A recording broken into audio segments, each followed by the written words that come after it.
பிரியமானவர்களே, ஆண்டவராகிய இயேசு கிறிஸ்துவின் நாமத்தினாலே உங்களை வாழ்த்துகிறேன். இந்த நாளிலும் நம்முடைய தியானத்திற்காக அப்போஸ்தலருடைய நடபடிகள் 5வது அதிகாரம் 17 முதல் 19 வரைக்கும் உள்ள வசனங்களை நான் வாசிக்கிறேன். அப்பொழுது பிரதான ஆசாரியனும் அவனுடனே கூட இருந்த சதுசேய சமயத்தார் அனைவரும் எழும்பி பொறாமையினால் நிறைந்து அப்போஸ்தலர்களை பிடித்து பொதுவான சிறைச்சாலையிலே வைத்தார்கள்.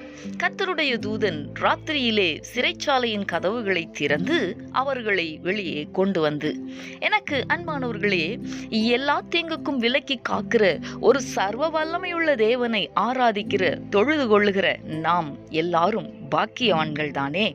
நம்முடைய முற்பிதாக்கள் பரிசுத்தவான்கள் அப்போஸ்தலர்களின் காலங்களிலே தம்முடைய வல்லமையை விளங்க பண்ணி அவர்களை எல்லா தீங்குக்கும் விலக்கி காத்தவர் இன்றைக்கும் ஜீவிக்கிறார். ஆம், அப்போஸ்தலனாகிய பேதுரு மற்றும் யோவானின் வாழ்க்கையிலே தேவன் செய்த மற்றும் ஒரு மகத்தான காரியத்தை நாம் இந்த நாளிலே வாசித்த வசனத்தின் மூலமாக அறிந்து கொள்ள முடியும். தேவனாகிய கர்த்தர் தம்முடைய வல்லமையை இந்த அப்போஸ்தலர்களின் மூலமாக விளங்க பண்ணினார். திரளான ஜனங்கள் கர்த்தரிடத்தில் சேர்க்கப்பட்டார்கள். திரளானவர்கள் குணமாக்கப்பட்டார்கள்.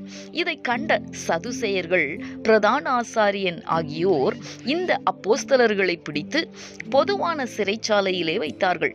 ஆனால் எல்லா தீங்குக்கும் விலக்கி காக்க வல்லவராகிய தேவன் தம்முடைய தூதனை அனுப்பினார். கர்த்தருடைய தூதன் ராத்திரியிலே சிறைச்சாலையின் கதவுகளை திறந்து அவர்களை வெளியே கொண்டு வந்தான் என்று நாம் வாசிக்கிறோம். அன்பானவர்களே, இந்த தேவன் இன்றைக்கும் நம் மூலமாக தம்முடைய வல்லமையுள்ள கிரியைகளை வெளிப்படுத்த வல்லவர். அது மாத்திரமல்ல, நம்மையும் எல்லா தீங்குக்கும் விலக்கி காக்கிறதற்கு அவர் போதுமானவராயிருக்கிறார். இந்த கர்த்தருடைய வார்த்தைகளை விசுவாசித்து நாம் ஜெபிக்கலாமா? எங்களை நேசிக்கிற எங்கள் அன்பின் பரலோக தகப்பனே, ஆசீர்வாதமான இந்த நாளுக்காக உமக்கு நாங்கள் நன்றி செலுத்துகிறோம்.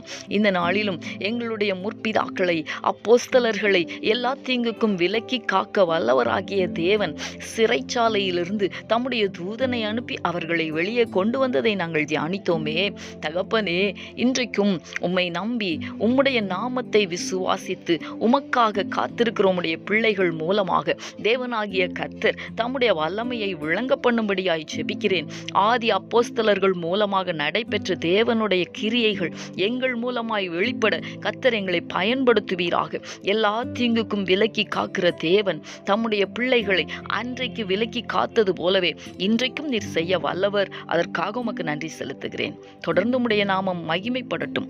இயேசு கிறிஸ்துவின் நாமத்தில் வேண்டிக் கொள்ளுகிறேன் நல்ல பிதாவே. ஆமேன், ஆமேன்.